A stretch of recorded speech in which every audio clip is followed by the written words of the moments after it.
कैसे ICE immigrants को track करते हैं? क्या उनके पैरों में कोई जंजीर होती है? वो कैसे पता लगाते हैं?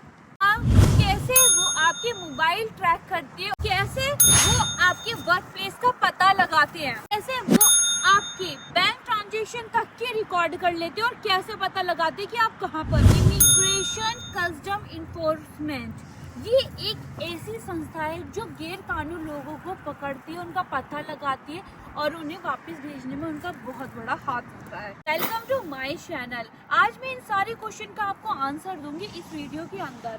आपको मैं बताऊंगी इस सब का आंसर एक कहानी के द्वारा, जिससे आप इजीली सारे क्वेश्चन समझ पाओ। पहला, इस कहानी में दो व्यक्ति होंगे, या एक समीर नाम का व्यक्ति होगा, एक डेविड एक पुलिस आईसीई पुलिस ऑफिसर है, और समीर जो एक पीपल है इलीगल इमिग्रेंट्स। समीर बहुत सालों से अमेरिका में रह रहा था, लेकिन जिस वीजा पर वो आया था अमेरिका, वो वीजा उसका समाप्त हो चुका था। मीन्स वो उसकी ड्यूरेशन खत्म हो चुकी थी और वो इलीगल लाइक यहाँ पर रह रहा था। डेविड जो कि एक पुलिस ऑफिसर था आईसीई का, उसको कहीं से इंफॉर्मेशन मिली कि इस इलाके के अंदर लोग इलीगल तरीके से काम कर रहे हैं। तो उसने कोई तरीके निकाले जिनके थ्रू वो उनको पकड़ सके, क्योंकि इतनी सारी पॉपुलेशन में इतने कम लोगों को पकड़ना आसान नहीं होता, या एक पर्सन को। फॉर एग्जाम्पल तरीका उसने निकाला मोबाइल डाटा और सोशल मीडिया।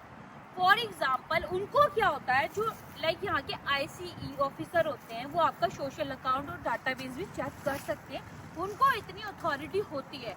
तो लाइक फॉर एग्जाम्पल समीर यहाँ पर आया, उसने जो अपनी फेसबुक आईडी थी, अपना करंट एड्रेस वहाँ पर डाला, या जो स्टोरी या फेसबुक पे जो भी डाला इन्फॉर्मेशन कि वो यहाँ पर है, उसने अपनी करंट लोकेशन डाली, उससे वहाँ का उसको डेविड को उसका एड्रेस पता चल गया। जो उसने ऑप्शन आजमाया वो था government record and work authorisation.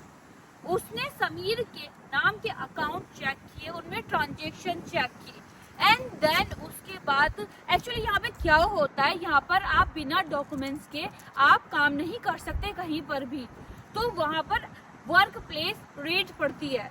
तो वही हुआ, उन्होंने उसके वर्क ऑथराइजेशन के रिकॉर्ड चेक किए और ट्रांजेक्शन चेक की।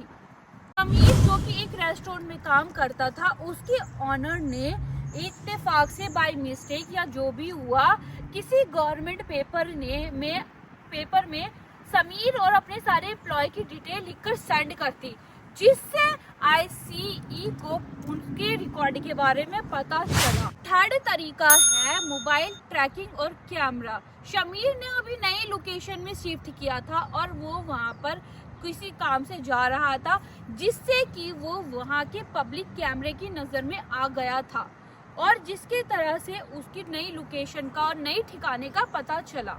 फोर्थ पॉइंट है इसके अंदर सूचना in the sense like Sameer जिस अपार्टमेंट में रहता था, उसके आसपास आईसीई के ऑफिसर लाइक डेविड वहां पर गया और आसपास के लोगों से पहचान की और पूछताछ की, तो पता चला कि समीर यहाँ पर इलीगल तरीके से काम कर रहा है। लास्ट पॉइंट है traffic stop and police verification. Like Sameer काम से वापस जा रहा था या ग्रोसरी लेने जा रहा था, तो रास्ते में उसने एक ट्रैफिक नियम का उल्लंघन किया और वो नियम वहां से तोड़ दिया, तो जिससे उसको ट्रैफिक पुलिस वालों ने पकड़ लिया और उससे जब उसकी आइडेंटिफिकेशन चेक की, उससे डॉक्यूमेंट्स मांगे, तो उससे पता चला कि वो यहाँ पर इलीगल है। लाइक उसके जो भी डॉक्यूमेंट्स और वीजा थे, वो उसकी अवधि या जो भी टाइम पीरियड था वो समाप्त हो चुका था। ये सारे डॉक्यूमेंट्स डेविड ने कलेक्ट किए और इसके बिहाफ पर उसने समीर के घर पर रेड्स की, उसके अपार्टमेंट में। तो अभी जो मैं आपको कहानी बता रही थी समीर और डेविड की, वो एक सच्ची कहानी पर आधारित है। यही सारे तरीके होते हैं जिससे आपको इमिग्रेशन रेड्स आपके वहाँ पर पड़ती है या वहाँ से आपको पकड़ लेते हैं। तो इन सारी बातों का आपको ध्यान रखना है कि कैसे क्या चीज़ें करनी है, क्योंकि क्या सही है क्या गलत, सारी चीज़ें यहाँ रहने के बाद, इतने सालों रहने के बाद इतना आसान नहीं होता कि वाइंड अप करके आप चले जाओ, क्योंकि अभी तक तो शायद आपके गोल भी पूरे नहीं हुए होंगे। तो इसीलिए मैं कहती हूँ जैसे समीर के पास सिर्फ 2 ऑप्शन रहे, या तो वो अपनी कंट्री अपने देश वापिस चला जाए, या फिर उसके पास दूसरा ऑप्शन ये है कि वो अच्छा सा वकील कर ले। वकील इतना सस्ता तो होगा नहीं, तो बेस्ट ऑप्शन तो उसके लिए यही है कि वो वकील कर ले एंड केस पे केस पिटीशन फाइल करे जाए, लड़े जाए।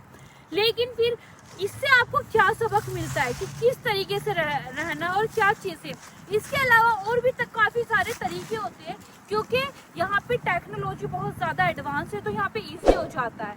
और तो इसीलिए मैं कहती हूँ हमेशा जब भी आए लीगल तरीके से आइए और जितना हो सके सही रास्ता अपनाइए। लॉन्ग टाइम होगा बट सफलता ज़रूर मिलेगी। और भी चीज़ें और भी इंफॉर्मेशन पाने के लिए मेरे चैनल को सब्सक्राइब कीजिएगा और वीडियो को लाइक ज़रूर कीजिएगा। आपकी क्या राय है, आप क्या सोचते हो, क्या थिंकिंग रखते हो उस बारे में, तो उस बारे में मुझे कमेंट्स भी कीजिएगा। और नेक्स्ट वीडियो और भी अच्छी होने वाली है, तो प्लीज़ मेरे चैनल को सब्सक्राइब ज़रूर कीजिएगा। और यहाँ का मैं कुछ व्यू दिखाती हूँ आपको। यहाँ पर मेरे पीछे ना इधर की साइड गिलहरी खेल रही है, तो मैं उसकी क्लिप आपको दिखाती हूँ। यहाँ पे अमेरिका में गिलहरी कैसे होती है तो वो भी आप देख सकते हो, ठीक है। तो मैं दिखाती हूँ कहाँ गई है, आई थिंक उधर पेड़ के पास है, तो मैं वहाँ पे आपको चल के दिखाती हूँ। चलो चलते हैं।